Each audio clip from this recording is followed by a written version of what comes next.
वक्रतुंड महाकाय सूर्यकोटि समप्रभा निर्विघ्नं कुरु मे देव सर्वकार्येषु सर्वदा।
सबसे पहले हम बात करेंगे प्लाज्मा पर।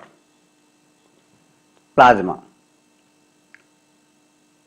देखिए, चित्र में ये जो आपको ये चित्र दिखा हुआ है, बना हुआ है, इसके अंदर देखिए ये पीले रंग का जो हिस्सा दिख रहा है, पीले वाले रंग का पदार्थ है, ये प्लाज्मा है। इस टेस्ट ट्यूब में भी हमने दे रखा है, ये पीले रंग का जो हिस्सा है ये प्लाज्मा है। खून का लगभग 55%, 55% भाग प्लाज्मा होता है। और प्लाज्मा जो होता है ये पीले रंग का चिपचिपा और पारदर्शी द्रव है। कैसा है? पीले रंग का है,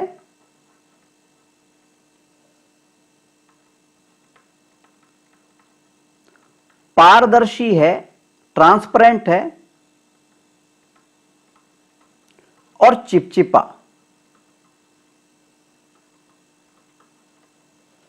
चिपचिपा द्रव होता है, ठीक है। और खून का लगभग 55% भाग जो होता है वो प्लाज्मा होता है। प्लाज्मा पीले रंग का पारदर्शी और चिपचिपा एक पदार्थ होता है जो कि खून में लगभग 55% होता है, 55% होता है, ठीक है। और प्लाज्मा बनता किससे है? प्लाज्मा जो होता है वो पानी से, सबसे ज्यादा तो पानी होता है प्लाज्मा के अंदर। प्लाज्मा के अंदर लगभग 92%, 92% पानी होता है। प्लाज्मा के अंदर, खून के अंदर 55% तो प्लाज्मा होता है और प्लाज्मा के अंदर भी अगर हम बात करें तो 92% 92% पानी होता है, वाटर होता है। और शेष जो 8% है, शेष जो 8% है प्लाज्मा में बचा हुआ, उसके अंदर क्या क्या चीजें होती हैं? शर्करा, यानी इसको हम शुगर भी कहते हैं अंग्रेजी में, या इसको हम ग्लूकोज भी कह सकते हैं। प्लाज्मा में ग्लूकोज भी होता है, शर्करा होती है, शुगर होती है। इसके अलावा वसा, फैट्स, अंग्रेजी में बोलते हैं फैट्स, वसा, और लवण,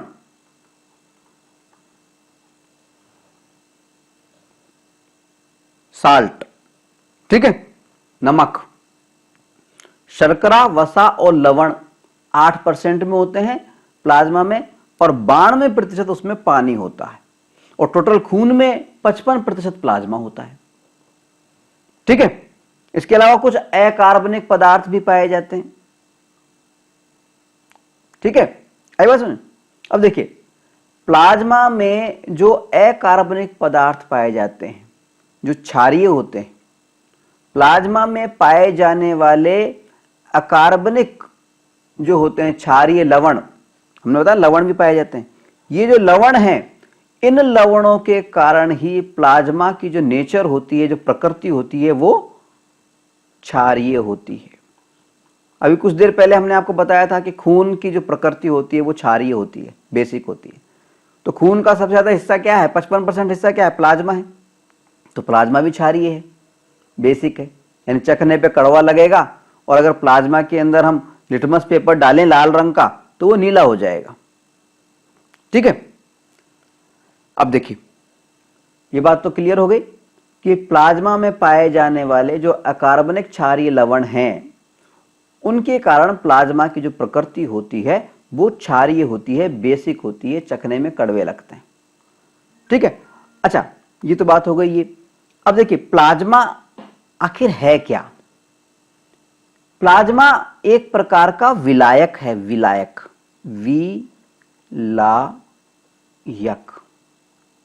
विलायक। विलायक को अंग्रेजी में हम बोलते हैं सॉल्वेंट, SOLVENT, सॉल्वेंट। विलायक या सॉल्वेंट का मतलब होता है घोलने वाला, जो किसी भी चीज को स्वयं में अपने आप में घोल लेता है। समझ में आई बात? जैसे पानी एक विलायक है, उसमें नमक डालेंगे तो नमक पानी में घुल जाता है। तो जिसमें घुल रहा है जिस चीज के अंदर, उसको हम विलायक या सॉल्वेंट कहते हैं। तो प्लाज्मा क्या है? एक विलायक है, एक सॉल्वेंट है, जो कि भोजन के पाचन से बने हुए पदार्थों जैसे ग्लूकोज और कोशिका में श्वसन से पैदा हुई जो हानिकारक गैस हैं जैसे कार्बन डाइऑक्साइड गैस, और कोशिका में जैव रासायनिक अभिक्रियाओं से पैदा हुए जो अपशिष्ट होते हैं उनको, और तरह तरह के जो हार्मोन्स होते हैं इनको अपने आप में घोल लेता है। प्लाज्मा क्या करता है? किन किन को घोलता है? ग्लूकोज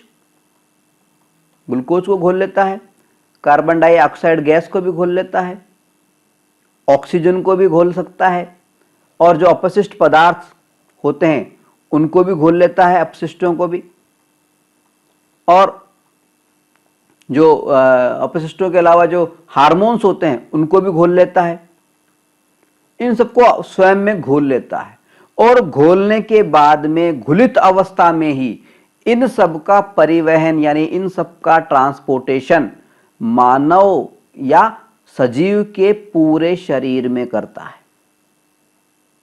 ठीक है। बहुत इंपॉर्टेंट रोल है ये। पहले तो सब चीजों को अपने में घोल लेता है, और घोलने के बाद में घुलित अवस्था के अंदर ही इन सब का परिवहन, इन सब का ट्रांसपोर्टेशन सजीव के पूरे शरीर में प्रत्येक कोशिका तक करता है,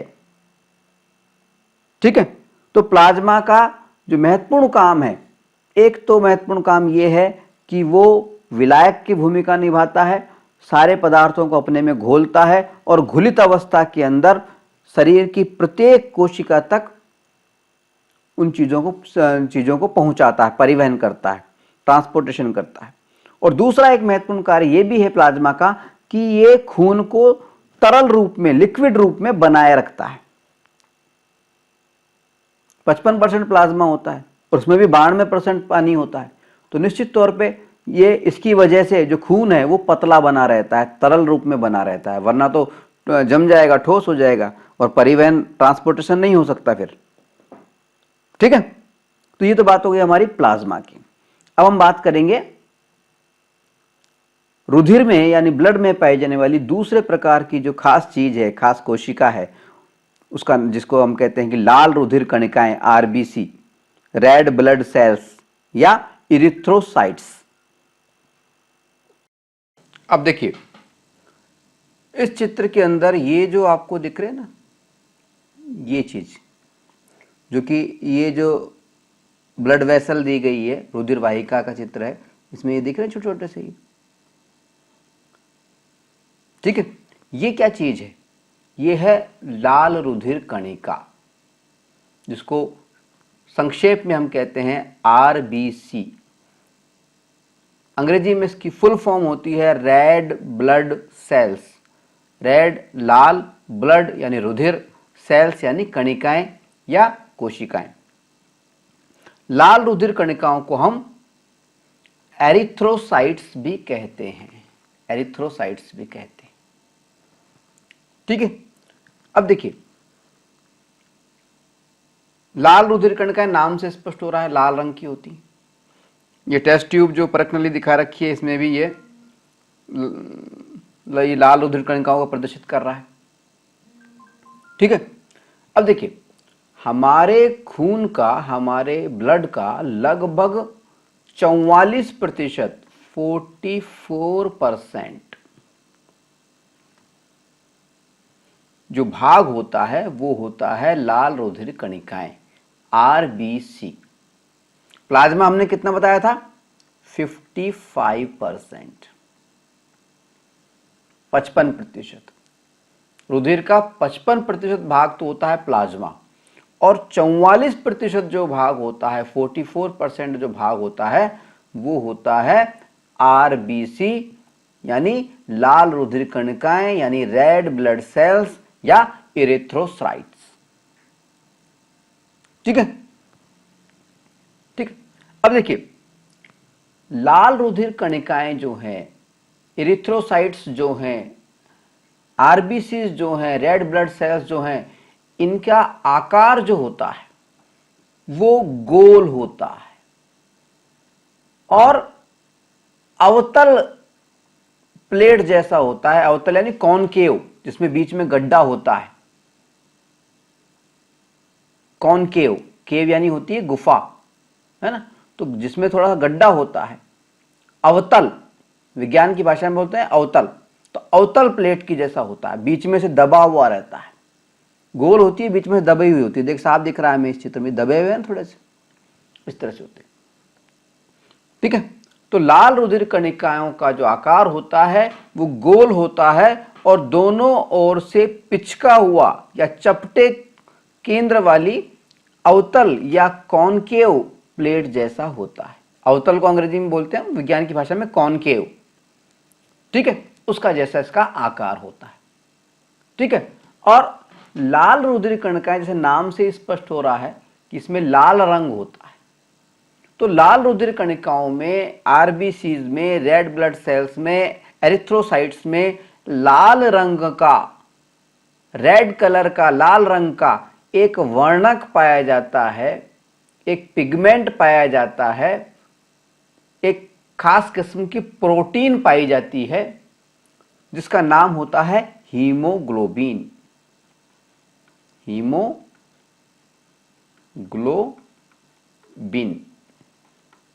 हीमोग्लोबिन। ठीक है, और ये जो हीमोग्लोबिन है, इसी हीमोग्लोबिन वर्णक पिगमेंट या प्रोटीन, हीमोग्लोबिन क्या एक प्रकार का प्रोटीन है, वर्णक भी है। वर्णक को अंग्रेजी में बोलते हैं हम डाई, पिगमेंट इसका मतलब होता है जिससे जो किसी चीज को कलर प्रदान करता है।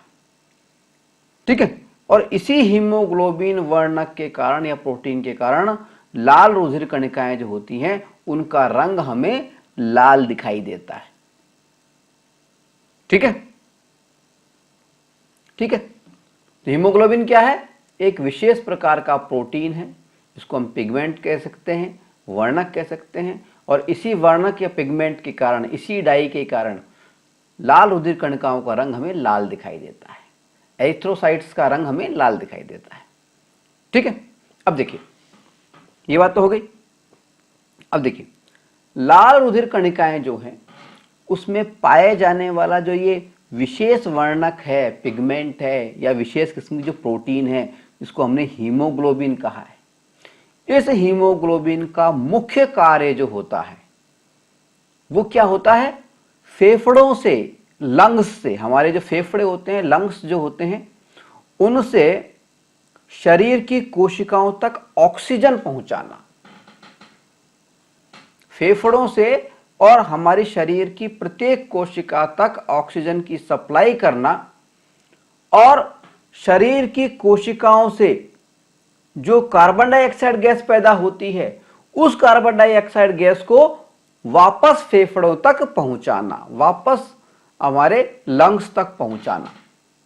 ठीक है, यानी ऑक्सीजन का फेफड़ों से और कोशिका तक, लंग्स से और सेल कोशिका तक, तो क्या पहुंचाना? ऑक्सीजन पहुंचाना। और कोशिका यानी सेल से और वापस लंग यानी फेफड़े तक कार्बन डाइऑक्साइड को पहुंचाना। यह काम किसका है? हीमोग्लोबिन का। फेफड़ों से, लंग्स से कोशिका यानी सेल्स तक ऑक्सीजन पहुंचाना, उसका ट्रांसपोर्टेशन करना, उसका परिवहन करना, और कोशिका से कार्बन डाइऑक्साइड गैस का वापस से फेफड़ों तक, लंग्स तक पहुंचाना, उसका ट्रांसपोर्टेशन करना, उसका परिवहन करना, यह काम किसका होता है? इसी हीमोग्लोबिन नाम के वर्णक का, जिसके कारण कि लाल रुधिर कणिकाएं जो होती हैं इनका रंग लाल होता है। ठीक है, अब देखिए काम तो हम समझ गए। अब देखिए ये जो लाल रुधिर कणिकाएं हैं, रेड ब्लड सेल्स हैं या एरिथ्रोसाइट्स जो हैं, आरबीसीज जो हैं, इनका निर्माण कहां पर होता है? आरबीसीज का निर्माण, रेड ब्लड सेल्स का निर्माण, एरिथ्रोसाइट्स का निर्माण हमारे शरीर की अस्थि मज्जा में होता है। अस्थि मज्जा, अस्थि मज्जा, अस्थि मज्जा, अंग्रेजी में इसको कहते हैं बोन मैरो, BONE, बोन, और marrow, MERO, bone marrow. Bone marrow में होता है। और बोन मैरो कहां होता है? हमारी हड्डियों में। नाम ही साफ है, बोन यानी हड्डी होता है। बोन मैरो, अस्थि मज्जा। ठीक है, तो लाल रुधिर कणिकाओं का निर्माण, वैसे तो श्वेत रुधिर कणिकाएं हैं, WBCs हैं, और जो हमारा प्लेटलेट्स हैं उनका निर्माण भी अस्थि मज्जा में ही होता है, वो भी हम आपको बताएंगे। ठीक है, तो लाल रुधिर कणिकाओं का निर्माण अस्थि मज्जा में यानी बोन मैरो में होता है, यानी हड्डियों में होता है। और वो होता है अपरिपक्व कोशिकाओं के रूप में। शुरू में परिपक्व कोशिकाओं के रूप में नहीं होता, अपरिपक्व कोशिका के रूप में होता है।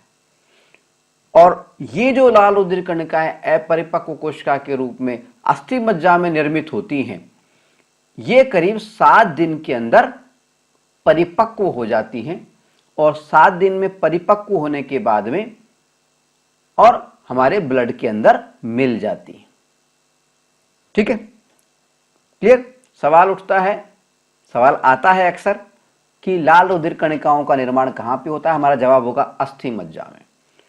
और ये होता है अपरिपक्व कोशिका के रूप में, और 7 दिन के बाद में ये अपरिपक्व कोशिकाएं परिपक्व हो जाती हैं, मैच्योर हो जाती हैं, और उसके बाद में ये हमारे ब्लड के अंदर मिल जाती हैं।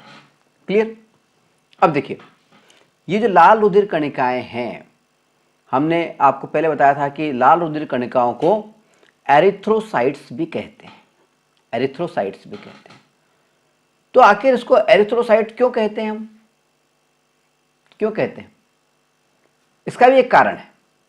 कारण क्या है कि ये जो लाल रुधिर कणिकाएं हैं, इनका निर्माण जो होता है हमारे जो किडनीज होती है ना, गुर्दे या किडनी जिसको हम कहते हैं, उससे एक हार्मोन स्रावित होता है एरिथ्रोपोइटीन। क्या नाम होता है? एरिथ्रो और पोइटीन, एरिथ्रोपोइटीन। ठीक है। ये जो एरिथ्रोपोइटीन नाम का जो हार्मोन होता है, ये स्रावित कौन करता है, निकालता कौन है? ये है हमारे गुर्दे या किडनी। और ये जो एरिथ्रोपोइटीन नाम का जो हार्मोन है, जो कि हमारे गुर्दे स्रावित करते हैं, ये क्या करता है? ये हमारे जो आरबीसीज होती हैं, लाल रुधिर कणिकाएं होती हैं, इनके निर्माण को कंट्रोल करता है, नियंत्रित करता है। ठीक है ना? इसीलिए लाल रुधिर कणिकाओं को हम एरिथ्रोसाइट्स भी कहते हैं। ठीक है। लाल रुधिर कणिकाओं का निर्माण हमारे गुर्दों यानी हमारी किडनी के द्वारा स्रावित हार्मोन एरिथ्रोपोइटीन द्वारा नियंत्रित होता है, कंट्रोल्ड होता है। इसीलिए हम लाल रुधिर कणिकाओं को भी हम एरिथ्रोसाइट्स भी कह देते हैं। क्लियर? अब देखिए, ये जो लाल रुधिर कणिकाएं जो होती है ना, इनकी एक खास बात और होती है कि ये जो लाल रुधिर कणिकाएं हैं, रेड ब्लड सेल्स हैं, आरबीसीज हैं या एरिथ्रोसाइट्स हैं, इनमें नाभिक नहीं होता है, इनमें न्यूक्लियस नहीं होता है। हमने आपको पहले बताया था कि प्रत्येक कोशिका के अंदर एक नाभिक होता है, न्यूक्लियस होता है। लेकिन लाल रुधिर कणिकाएं जो हैं, इन कोशिकाओं के अंदर नाभिक नहीं होता है, न्यूक्लियस नहीं होता है। ये नाभिक विहीन कोशिकाएं होती हैं, न्यूक्लियस लेस सेल्स होती हैं। ठीक है। तो लाल रुधिर कणिकाएं नाभिक विहीन कोशिकाएं होती हैं, अर्थात इन कोशिकाओं में नाभिक या न्यूक्लियस जो है नहीं पाया जाता है। ठीक है। और नाभिक नहीं पाए जाने के कारण ये बेहद लचीली होती हैं, बेहद फ्लेक्सिबल होती हैं।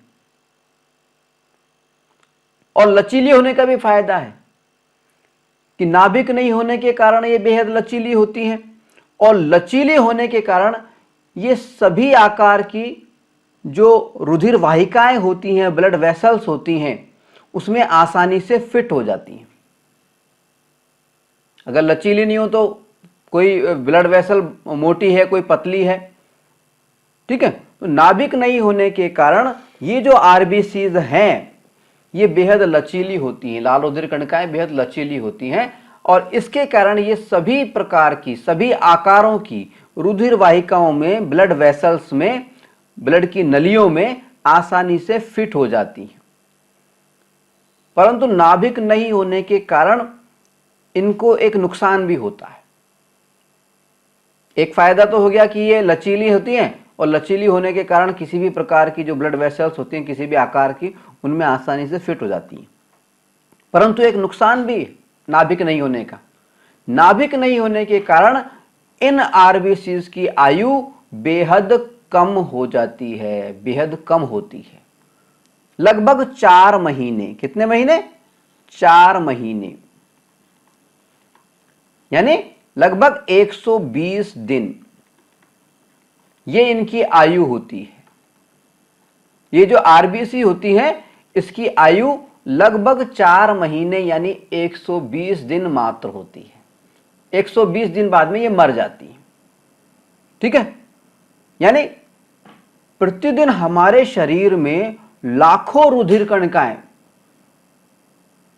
हमारे शरीर में प्रतिदिन लाखों लाल रुधिर कणिकाएं, आरबीसीज, रेड ब्लड सेल्स या एरिथ्रोसाइट्स मरती रहती हैं और लगभग जितनी मरती हैं लगभग उतनी ही मात्रा में नई लाल रुधिर कणिकाएं एरिथ्रोसाइट्स या आरबीसीज बनती भी रहती हैं। ठीक है, तो लाल रुधिर कणिकाओं का जो मुख्य काम है वो है ऑक्सीजन व भोजन का परिवहन करना। दो मुख्य काम है, वैसे आरबीसीज के दो मुख्य कार्य हैं। पहला काम तो है ऑक्सीजन यानी O2 व भोजन यानी ग्लूकोज उनका परिवहन करना, एक स्थान से दूसरे स्थान पर पहुंचाना, शरीर की विभिन्न कोशिकाओं तक पहुंचाना। और दूसरा जो महत्वपूर्ण काम होता है आरबीसीज का, लाल रुधिर कणिकाओं का, वो होता है हमारे शरीर का तापमान निश्चित रखना। शरीर का तापमान निश्चित रखना, निश्चित रखना। ठीक है, तो आरबीसीज के दो मुख्य कार्य होते हैं, एक तो ऑक्सीजन व भोजन की सप्लाई करना और शरीर के तापमान को निश्चित रखना। ठीक है, तो ये तो बात हो गई हमारी आरबीसीज के बारे में, लाल रुधिर कणिकाओं के बारे में, जिसको हम रेड ब्लड सेल्स भी कहते हैं या एरिथ्रोसाइट्स भी कहते हैं। अब हम चर्चा को आगे बढ़ाते हैं और बात करते हैं श्वेत रुधिर कणिकाओं पर, जिसको हम संक्षेप में या विज्ञान की भाषा में ल्यूकोसाइट भी कहते हैं। ल्यूकोसाइट भी कहते हैं। श्वेत रुधिर कणिकाओं को हम वैसे तो बोलते हैं WBC, व्हाइट ब्लड सेल्स, और इसका अन्य नाम है ल्यूकोसाइट। ठीक है, तो अब हम बात करते हैं श्वेत रुधिर कणिकाओं पर यानी ल्यूकोसाइट्स पर। श्वेत रुधिर कणिकाएं या WBC, व्हाइट ब्लड सेल्स, जिसको कि हम ल्यूकोसाइट्स भी कहते हैं, ये सैनिक कोशिकाएं कहलाती हैं। सैनिक कोशिकाएं, सैनिक कोशिकाएं क्यों कहलाती हैं? क्योंकि ये हमारे शरीर की विभिन्न प्रकार के कीटाणुओं से रक्षा करती हैं। क्या करती हैं? कीटाणुओं से रक्षा।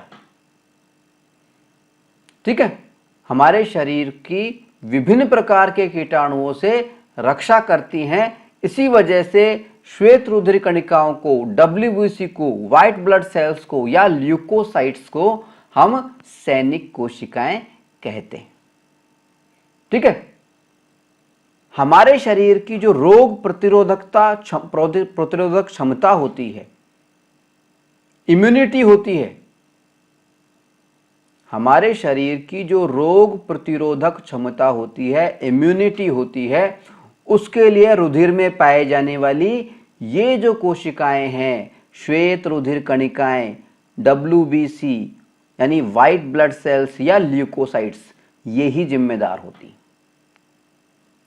ठीक है, अगर कोई हमसे पूछ ले कि शरीर में रोग प्रतिरोधक क्षमता के लिए कौन सी रुधिर की कौन सी कोशिकाएं जिम्मेदार होती है, तो हम कहेंगे WBC, व्हाइट ब्लड सेल्स, श्वेत रुधिर कणिकाएं या ल्यूकोसाइट्स।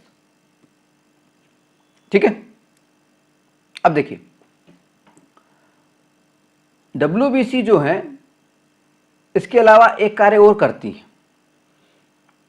शरीर में टूटी हुई या मृत कोशिकाओं को ये भक्षण करती हैं, उनको खा जाती हैं, उनको ईट कर लेती, खा जाती। ठीक है, और रुधिर की सफाई करती हैं। ठीक है, तो दो प्रकार के काम हो गए। WBC के दो मुख्य काम हो गए। पहला काम तो यह है कि शरीर को विभिन्न प्रकार के कीटाणुओं से बचाना और शरीर की रोग प्रतिरोधक क्षमता बनाए रखना। दूसरा काम है शरीर में टूटी हुई और मृत, जो मरी हुई कोशिकाएं हैं, उनका भक्षण करना, उनको खा जाना और रुधिर की सफाई करते रहना।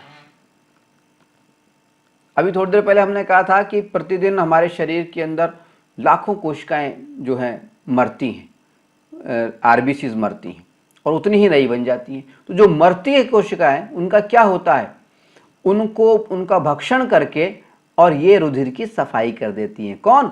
WBC यानी श्वेत रुधिर कणिकाएं, व्हाइट ब्लड सेल्स, जिसको हम ल्यूकोसाइट भी कहते हैं। ठीक है। अब देखिए, हमारे शरीर में इन कोशिकाओं की संख्या यानी WBC की जो संख्या होती है बेहद कम होती है। लाल रुधिर कणिकाओं की अपेक्षा, प्लाज्मा की अपेक्षा इनकी संख्या बेहद कम होती है, इनका प्रतिशत बहुत कम होता है। हमने आपको बताया था कि हमारे खून के अंदर, हमारे ब्लड के अंदर लगभग 55% प्लाज्मा होता है और 44%, 44% RBC होती हैं, लाल रुधिर कणिकाएं होती हैं। ठीक है। लेकिन अगर हम WBC की बात करें तो WBC जो होती है हमारे शरीर में 1% से भी कम होती हैं, 1% से भी कम होती है। 1% में तो WBC भी आ जाएंगी और प्लेटलेट्स भी आ जाएंगी, दोनों मिलकर के 1% होती है। ठीक है। तो यानी हमारे खून में इन कोशिकाओं की संख्या लाल रुधिर कणिकाओं और प्लाज्मा की अपेक्षा बेहद कम होती हैं, यानी 1% से भी कम होती हैं। 1% में तो WBC भी आ जाएंगी, श्वेत रुधिर कणिकाएं भी आ जाएंगी और प्लेटलेट्स भी आ जाएंगी। श्वेत रुधिर कणिकाएं जो हैं, श्वेत रुधिर जो कणिकाएं हैं, ये देखने में RBC से बड़ी होती है। ये जो देखिए, आप चित्र को, इसको देखिए अपन गौर से, तो ये तो है RBC, लाल रुधिर कणिकाएं, और अगर ये जो दूसरी वाली है, ये है हमारी श्वेत रुधिर कणिकाएं, WBC। तो ये देखने में, आकार में ये बड़ी नजर आती। ठीक है। इनका आकार फिक्स नहीं होता, इनका आकार फिक्स नहीं होता और ये वास्तव में तो रंगहीन होती हैं, कलरलेस होती हैं। लेकिन जब ये ग्रुप में होती हैं तो ये हमें सफेद नजर आती हैं, इस तरह से।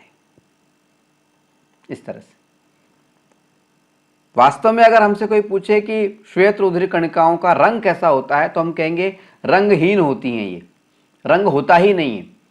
लेकिन झुंड में जब ये रहती हैं, समूह में जब ये रहती हैं, तो हमें ये सफेद नजर आती है। ठीक है। और हमने बताया था आपको पहले कि इनका जो निर्माण होता है, जैसे हमने कहा था कि RBC जो हैं, लाल रुधिर कणिकाएं हैं, उनका निर्माण अस्थि मज्जा में होता है। तो हम यहाँ पे आपको बताना चाहेंगे कि ये जो श्वेत रुधिर कणिकाएं हैं, इनका निर्माण भी अस्थि मज्जा में ही होता है, बोन मेरो में ही होता है। ठीक है। लेकिन यहाँ पे एक खास बात और है इनकी। हमने आपको बताया था कि लाल रुधिर कणिकाओं में नाभिक नहीं पाया जाता, न्यूक्लियस नहीं पाया जाता, इसलिए उनकी आयु कम होती है। लेकिन अगर हम WBC की बात करें, श्वेत रुधिर कणिकाओं की बात करें, ल्यूकोसाइट्स की बात करें, तो इन कोशिकाओं में नाभिक पाया जाता है, न्यूक्लियस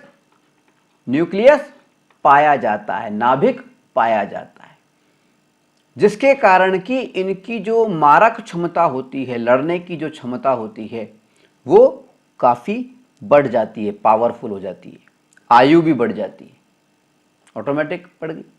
ठीक है। अब देखिए, ये जो श्वेत रुधिर कणिकाएं हैं, WBC हैं, व्हाइट ब्लड सेल्स हैं, या जिसको हम ल्यूकोसाइट कहते हैं, ये जो ल्यूकोसाइट्स हैं, WBC हैं, ये भी कुल मिलाकर के 5 प्रकार की होती हैं, 5 प्रकार की होती। और इन 5 प्रकारों में से 2 मुख्य प्रकार हम आपको बताते हैं। एक तो होता है न्यूट्रोफिल,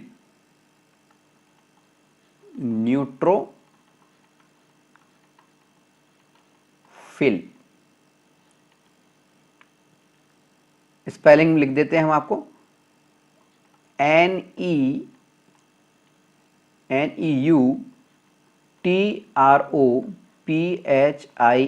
न्यूट्रोफिल। और दूसरी होती है लिम्फोसाइट, लिम्फोसाइट,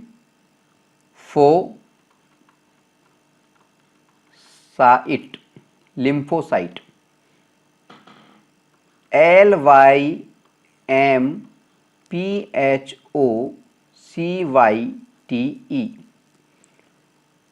तो ये जो WBC होती हैं, वाइट ब्लड सेल्स होती हैं, ल्यूकोसाइट्स जो होती हैं, ये कुल मिलाकर के 5 प्रकार की होती हैं। ये पांचों प्रकार आपके लिए जानना जरूरी नहीं है, इनमें से 2 मुख्य प्रकार आपके लिए जानना जरूरी है। एक तो है न्यूट्रोफिल्स और दूसरा है लिम्फोसाइट। ये क्या होती हैं, इनके बारे में अधिक जानकारी तो हम बड़ी कक्षाओं में आवश्यकता के हिसाब से पढ़ेंगे। फिलहाल तो आपको इतना ही ध्यान होना चाहिए कि श्वेत रुधिर कणिकाएं जो होती हैं ये भी 5 प्रकार की होती हैं, जिनमें से 2 मुख्य प्रकार हैं, न्यूट्रोफिल और एक लिम्फोसाइट। ठीक है।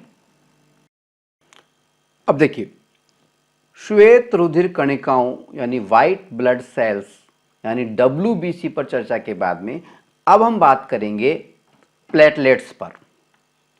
प्लेटलेट्स को हिंदी में हम कहते हैं बिंबाणु। ठीक है। और बिंबाणुओं को या प्लेटलेट्स को हम थ्रोम्बोसाइट भी कहते हैं, ठीक है। अब देखिए, ये जो बिंबाणु हैं, प्लेटलेट्स हैं या थ्रोम्बोसाइट्स जो हैं, ये लाल व श्वेत रुधिर कणिकाओं के विपरीत वास्तव में कोशिका होते ही नहीं है। हमने बताया था कि लाल रुधिर कणिकाएं और श्वेत रुधिर कणिकाएं जो होती हैं वो कोशिका होती हैं, लेकिन अगर हम बात करें बिंबाणु की या प्लेटलेट्स की या थ्रोम्बोसाइट की, तो ये वास्तव में कोशिका नहीं होते हैं, बल्कि ये कोशिकाओं के छोटे छोटे टुकड़े होते हैं। इनका आकार बेहद छोटा होता है और इनका निर्माण भी अस्थि मज्जा में ही होता है, बोन मेरो में ही होता है। ठीक है। तो बोन मेरो वाली बात तो यह है कि देखिए, चाहे लाल रुधिर कणिकाओं की बात हो, चाहे श्वेत रुधिर कणिकाओं की बात हो, चाहे से प्लेटलेट्स या बिंबाणु की बात हो, थ्रोम्बोसाइट की बात हो, इन सब का निर्माण होता अस्थि मज्जा में ही है, बोन मेरो में ही होता है, हड्डियों में ही होता है। ठीक है। लेकिन समझने वाली बात यह है कि ये जो प्लेटलेट्स होते हैं, बिंबाणु होते हैं, जिनको हम थ्रोम्बोसाइट भी कहते हैं, ये वास्तव में कोशिका होते नहीं है, बल्कि ये कोशिकाओं के छोटे छोटे टुकड़े होते हैं। इनका आकार बेहद छोटा होता है। जैसे इस चित्र में हम देखें तो ये देखिए, ये जो लाल दिख रही है ये तो लाल रुधिर कणिकाएं हैं, RBC। ये सफेद कलर की दिख रही है, इसको हम WBC लिख देंगे। और ये जो छोटे छोटे टुकड़े ये दिख रहे हैं, ये गुच्छे के रूप में हैं, इसको हम कहते हैं प्लेटलेट्स, बिंबाणु या थ्रोम्बोसाइट। ठीक है। इनका निर्माण भी अस्थि मज्जा में ही होता है, आकार छोटा होता है इनों का। ठीक है। श्वेत रुधिर कणिकाओं के समान ही इनकी संख्या भी हमारे खून में बेहद कम होती है, यानी 1% से भी कम होती है। ठीक है। जैसे कि हमने आपको बताया था कि हमारे खून के अंदर प्लाज्मा जो होता है लगभग 55% होता है, और लाल रुधिर कणिकाएं यानी RBCs होती हैं लगभग 44%, और WBC जो होती हैं वो 1% से कम होती हैं। और इसी तरह से ये जो प्लेटलेट्स हैं, जिनको हम बिंबाणु कहते हैं या थ्रोम्बोसाइट कहते हैं, इनकी संख्या भी 1% से ही कम होती हैं। यानी 1% में WBC, श्वेत रुधिर कणिकाएं, और प्लेटलेट्स जो हैं, बिंबाणु जो हैं, थ्रोम्बोसाइट जो हैं, ये दोनों शामिल हो जाती हैं। क्लियर। अगर हम प्रति घन सेंटीमीटर की बात करें तो प्रति घन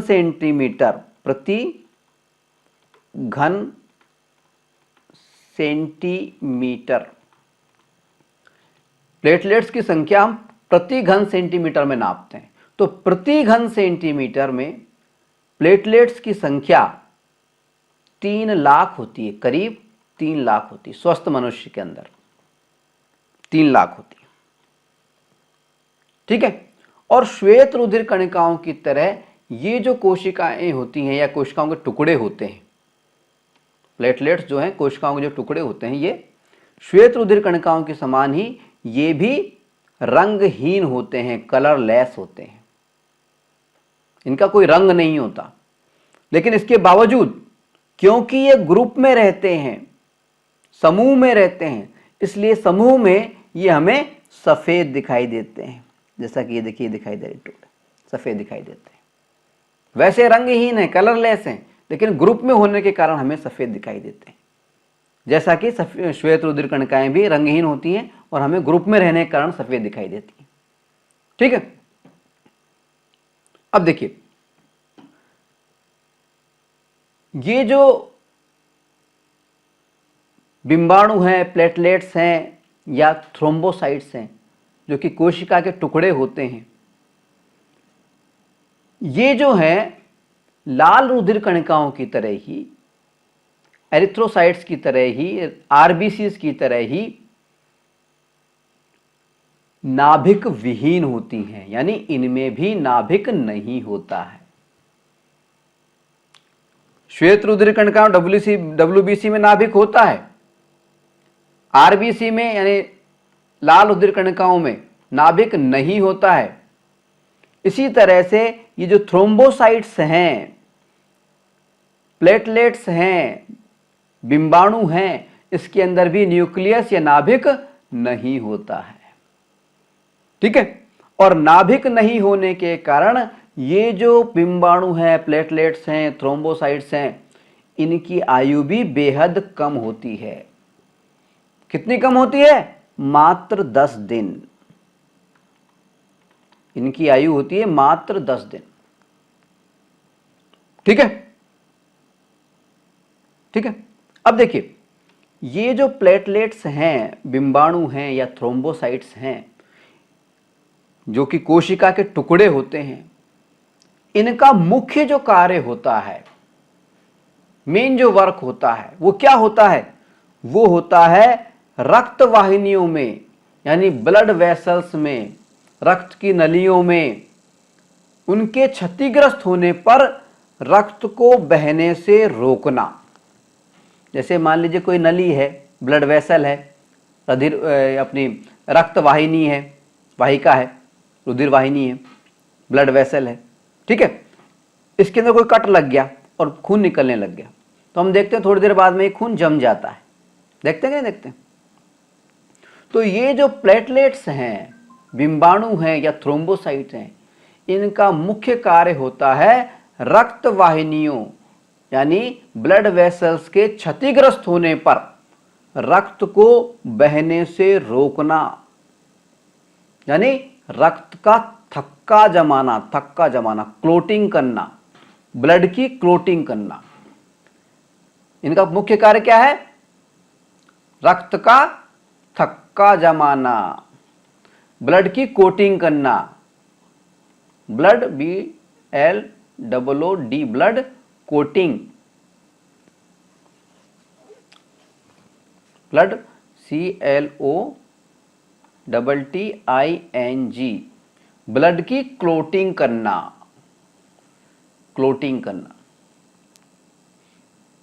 रक्त का थक्का जमाना इनका प्रमुख काम होता है।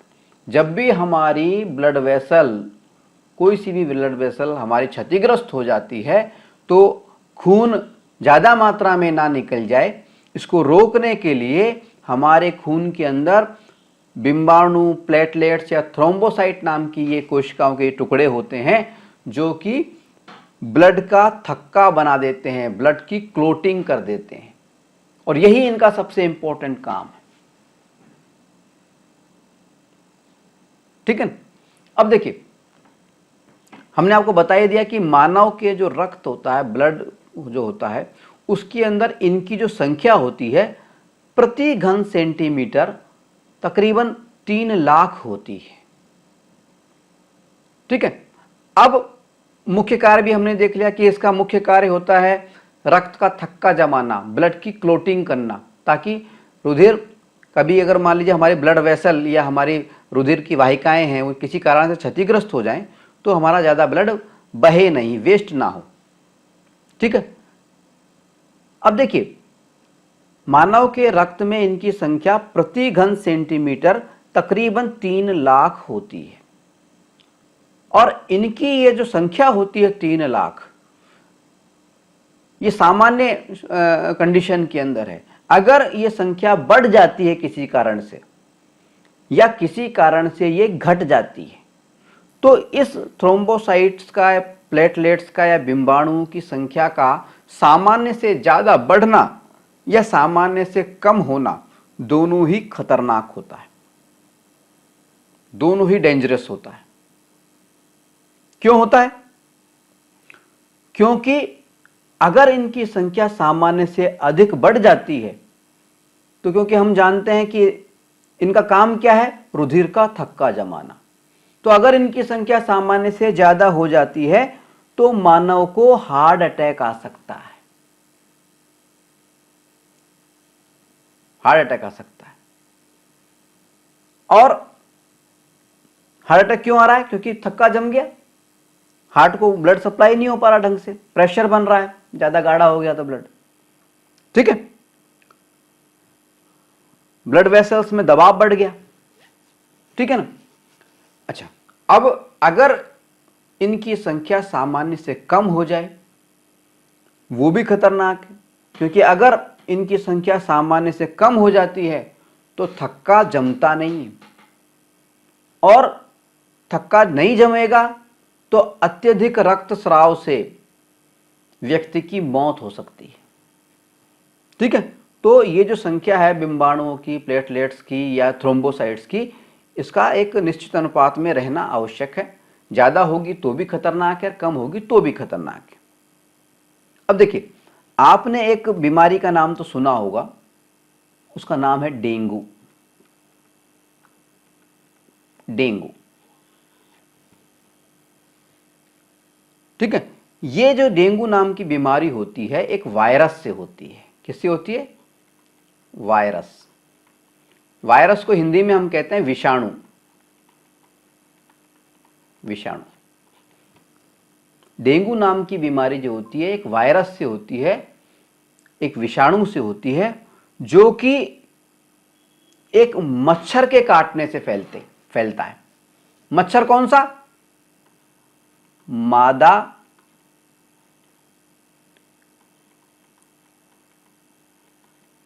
एडीज।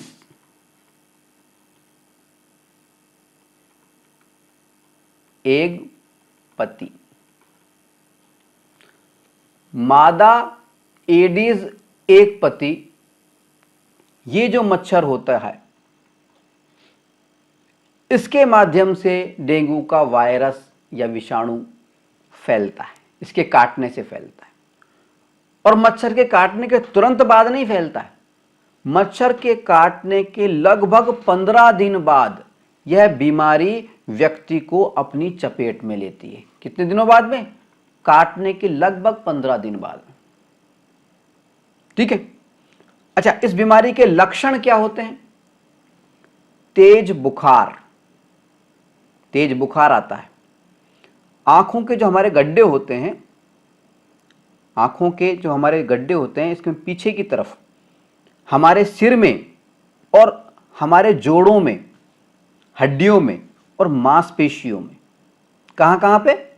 आंखों के गड्ढों में पीछे की तरफ, सिर में, जोड़ों में जहां जॉइंट्स होते हैं वहां, हड्डियों में और मांसपेशियों में तेज दर्द होता है इस बीमारी में। एक तो बुखार होगा और एक तेज दर्द होगा। इस बीमारी के मुख्य लक्षण है ये। ठीक है। अच्छा, इस बीमारी में हमारे खून में होता क्या है? इस बीमारी में हमारे खून के अंदर ये जो प्लेटलेट्स होती हैं, बिंबाणु होते हैं, थ्रोम्बोसाइट्स होते हैं, इनकी जो मात्रा है, जो हमने बताया था कि 3 लाख प्रति घन सेंटीमीटर में होती है, वो बड़ी तेजी से घट जाती है। बड़ी तेजी से घटती है। और यदि हम लापरवाही बरतें और लापरवाही के कारण ये संख्या 3 लाख प्रति घन सेंटीमीटर से घट करके और 50,000 प्रति घन सेंटीमीटर आ जाए या उससे भी कम आ जाए, तो मरीज की स्थिति गंभीर हो जाती है। उसकी जो नसें होती हैं, ब्लड वेसल्स होती हैं, रुधिर वाहिकाएं होती हैं, वो फट सकती हैं। और जब अंदर की हमारी नसें फट जाएंगी तो इंटरनल ब्लीडिंग हो जाती है, अंदरूनी रक्तस्राव हो जाएगा, जिससे कि मरीज की मृत्यु तक हो सकती है। ऐसी स्थिति में जब ये जो बिंबाणु है, प्लेटलेट्स हैं, हमारे थ्रोम्बोसाइट्स हैं, इनकी संख्या हमारे रक्त के अंदर 3 लाख से घटकर 50,000 और उससे भी बेहद कम हो जाती हैं, तो ऐसी स्थिति में हमें ये जो प्लेटलेट्स हैं, डॉक्टर हमारे प्लेटलेट्स चढ़ाता है, दूसरे व्यक्ति की प्लेटलेट्स लेकर के, और हमें चढ़ाई जाती है, मरीज को चढ़ाई जाती है। ठीक है। अच्छा, यहां पे एक बात और बता दें, डेंगू का जो मच्छर होता है ना, वो धारीदार होता है, उसमें धारियां बनी हुई होती हैं। और ये जो मच्छर है, इसकी एक खास बात है कि ये दिन में काटता है, और दूसरी खास बात है कि ये साफ पानी में रहता है। तो इससे बचने का तरीका सिंपल सा यही है कि आसपास पानी ना इकट्ठा होने दें। अगर कहीं पानी इकट्ठा है तो उसमें मिट्टी का तेल वगैरह डाल दें, ताकि मच्छर आपको काट ना पाए, उसमें मच्छर पैदा नहीं हो पाए। मिट्टी का तेल डालने से क्या होता है, पानी के अंदर मच्छर क्या होते हैं, पानी की सतह पर तैरते रहते हैं, और मिट्टी का तेल डालने से वो उस पानी में डूब जाते हैं, मर जाते हैं डूब करके। ठीक है। तो मच्छरों से बचाव हो तो डेंगू से ऑटोमेटिक बचाव हो जाएगा। डेंगू हो तो भी घबराने की ज़रूरत नहीं होती, इसको सही समय पे इसका आसानी से इलाज किया जा सकता है। ठीक है। चलिए, ये तो बात हुई हमारे ब्लड के अंदर, हमारे रुधिर के अंदर पाए जाने वाली ये 4 खास प्रकार की जो कोशिकाएं हैं उनके बारे में। अब हम बात करेंगे कि ये रुधिर जो है हमारे शरीर में आखिर क्या क्या कार्य करता है। हालांकि कुछ कार्यों की चर्चा हम पहले भी कर चुके हैं, लेकिन एक बार फिर से क्रम से चर्चा करते हैं कि रुधिर हमारे शरीर में क्या क्या कार्य करता है। ठीक है। रुधिर या ब्लड जो है वो हमारे शरीर में 7 मुख्य कार्य करता है। नंबर 1, फेफड़ों यानी लंग्स से शरीर की कोशिकाओं तक श्वसन प्रक्रिया के लिए ऑक्सीजन पहुंचाना। फेफड़ों से यानी हमारे लंग्स से लेकर के और ऑक्सीजन को शरीर की कोशिकाओं तक पहुंचाना, ताकि कोशिका के अंदर श्वसन की प्रक्रिया प्रारंभ हो सके, रेस्पिरेशन की प्रक्रिया प्रारंभ हो सके। ठीक है। और श्वसन कहां पे होता है कोशिका में, माइटोकॉन्ड्रिया नाम की जो संरचना होती है उसके अंदर, ये आपको याद रखना चाहिए। ठीक है। दूसरा काम होता है खून का, श्वसन प्रक्रिया के फलस्वरूप बनी हानिकारक गैसों को एकत्र करके और शरीर की कोशिकाओं से वापस फेफड़ों तक पहुंचाना। ऑक्सीजन को कोशिका तक पहुंचा दिया, और जो कार्बन डाइऑक्साइड गैस बनी श्वसन की प्रक्रिया के बाद में, उसको इकट्ठा करके वापस से फेफड़ों तक यानी लंग्स तक पहुंचा दिया। ठीक है। खून का तीसरा जो काम होता है वो होता है भोजन के पाचन से प्राप्त पोषक तत्व, पोषक पदार्थ, खासकर ग्लूकोज, उसको शरीर की प्रत्येक कोशिका तक पहुंचाना। ठीक है। चौथा काम होता है विभिन्न ग्रंथियों के द्वारा स्रावित जो हार्मोन हैं और तरह तरह के जो एंटीबॉडीज होते हैं,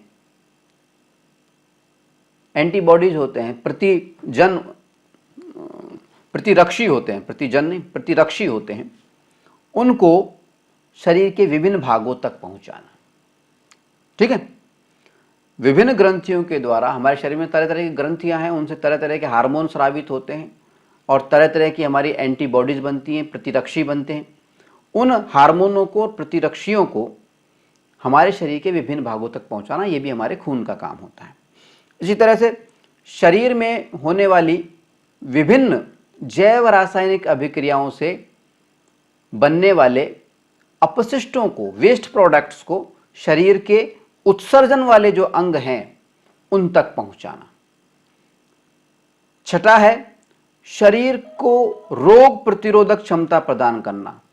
खून में मौजूद जो WBC होती हैं वो रोग प्रतिरोधक क्षमता प्रदान करती हैं, तो शरीर को रोग प्रतिरोधक क्षमता प्रदान करना ये भी खून का काम होता है। ठीक है। नंबर 7, रुधिर हमारे शरीर के तापमान को भी स्थिर रखता है। तापमान कितना? 37 डिग्री सेंटीग्रेड, या फ़ारेनहाइट में अगर नापें तो 98.6 डिग्री फ़ारेनहाइट। यहां पे आपको याद रखना होगा, हमारे सामने सवाल आ जाते हैं अक्सर। सवाल ये होता है कि मानव शरीर, सामान्य मानव के शरीर का तापमान कितना होता है। तो अगर फ़ारेनहाइट में दे रखा है, ये 2 पैमाने होते हैं, सेंटीग्रेड और फ़ारेनहाइट। अगर फ़ारेनहाइट में पूछ रहा है तब तो हमारा जवाब होगा 98.6 डिग्री फ़ारेनहाइट, और अगर हमसे सेंटीग्रेड में पूछ रहा है तो हमारा जवाब होगा 37 डिग्री सेंटीग्रेड। ठीक है, याद रखने वाली बात है ये। तो रुधिर के ये 7 मुख्य कार्य हैं। और रुधिर चीज़ों को पहुंचाता कैसे है ये हम आपको बता चुके हैं। रुधिर में प्लाज्मा होता है, और प्लाज्मा क्या करता है? एक विलायक होता है, सॉल्वेंट होता है। ये सारी चीज़ों को अपने में मिक्स कर लेता है, घोल लेता है, और घुलित अवस्था में ही इन सब चीज़ों का हमारे शरीर की प्रत्येक कोशिका तक परिवहन करता है। ठीक है, तो ये तो हो गए रुधिर के कार्य।